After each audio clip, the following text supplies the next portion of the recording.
So once you get your funding, you want to set up meetings with each of the schools that you know is interested.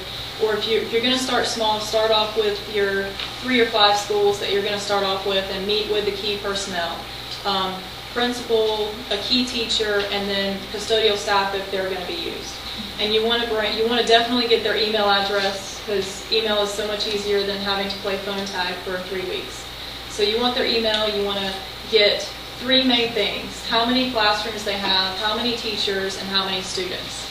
How many classrooms is going to be basically how many bins you're going to need, in addition to maybe a couple of hallway bins and your media center and things like that. Then you want to know how many teachers so you can make teacher packets later, and how many students so you know how many like promotional items to get and things like that. Bring a folder for each of the key personnel that you're going to meet with so that you can give them an outline of the program and some of the promotional items so they kind of get an idea that, oh, we're going to get free stuff too. And yeah, contact information, give them that.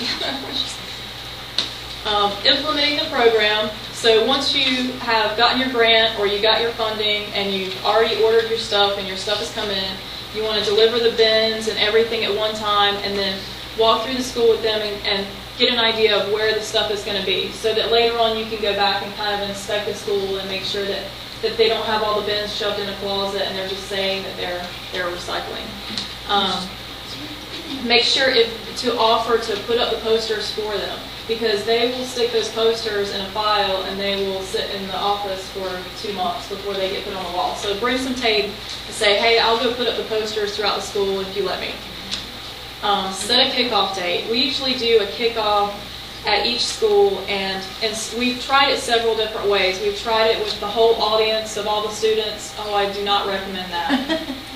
Not at all. I recommend setting up in like the library with the PowerPoint and like a little activity, and have 2 classrooms at a time with the teachers so the teachers can get it too, and go through why you're doing it, what you're collecting, what doesn't go in the bin, where the bins will be, what color they'll be, and then do like a little activity. And my assistant does a really good one where she brings in a bag of trash, and some recyclables are included in there, some of them aren't, and she just says, hey, does this go here, does it go here, and the kids figure it out. Then I recommend going back throughout the year and giving in-classroom presentations so you can gear it towards their grade level. And we learned that from Wake County. You know, tie it into their curriculum if you can. Teachers really like that. And keep in contact. Make sure that they have what they need. So send them emails all the time and say, hey, do you have any damaged bins? Do you need more bins? Do you need more posters? Tell us what you need, as long as you can provide it.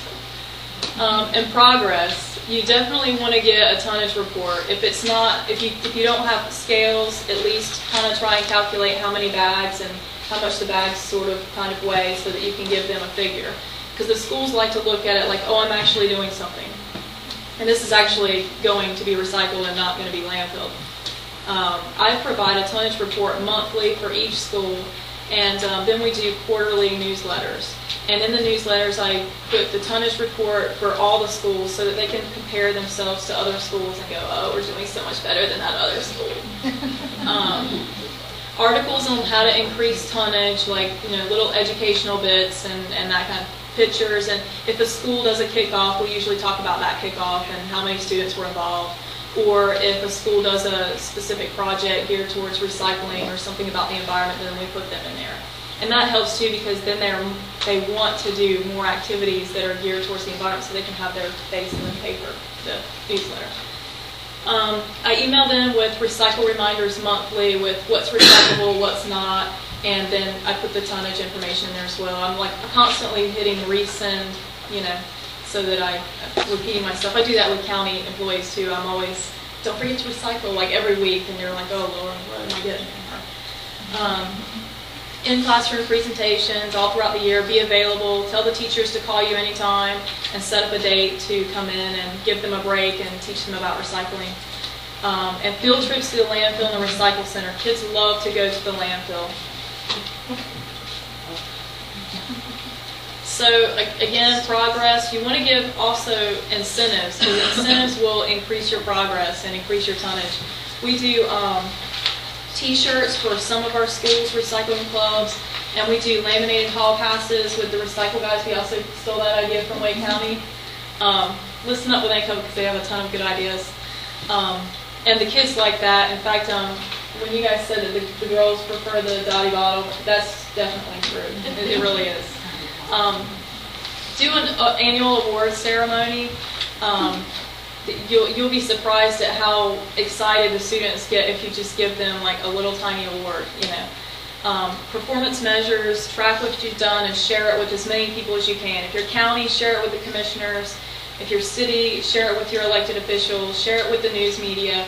Share it with the school board, the parents, and things like that. And then expand and get more funding. And once you get a program started, it's easy to get more funding because you can show them what you have. You can show them that you have these partnerships. You can show them that you've got these newsletters and you've got all this performance measurement data. And then you can prove that your program is sustainable because you're continuing to run this program. You got grant funding in the beginning, but you're continuing the program. And then keeping the program alive. I feel like expanding is overwhelming because once we got that USDA grant, we're going to be adding like 12 more schools right at once. And I still dream about what am I thinking. Because you have to meet with everyone, you have all these bins, and if bins are part of your in-kind contribution, which with one of our grants it is, and we're getting bins from Ajinomoto, and then we're having to paint them blue. We've got thousands of bins we've got to paint and put posters on, and it's extremely fun to be out there this summer doing that. But it is overwhelming, so keep a folder or a binder on each school. That way, each communication you have with someone from that school, you can put it in there. That way you can go back and you can remember, okay, I talked to so-and-so about this, and they need this bin here, and they may need some more posters here. And I keep like a composition book too, and I keep it in my car so that I have each school, I have a school per couple of pages. So I have the contact information, a phone number, and then any kind of conversation I have with someone there. Just right like in my car in case I get the cell phone call. We need our container picked up.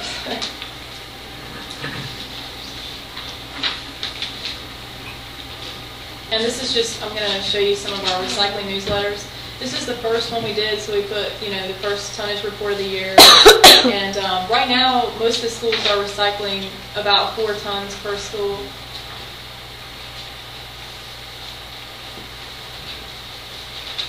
And then,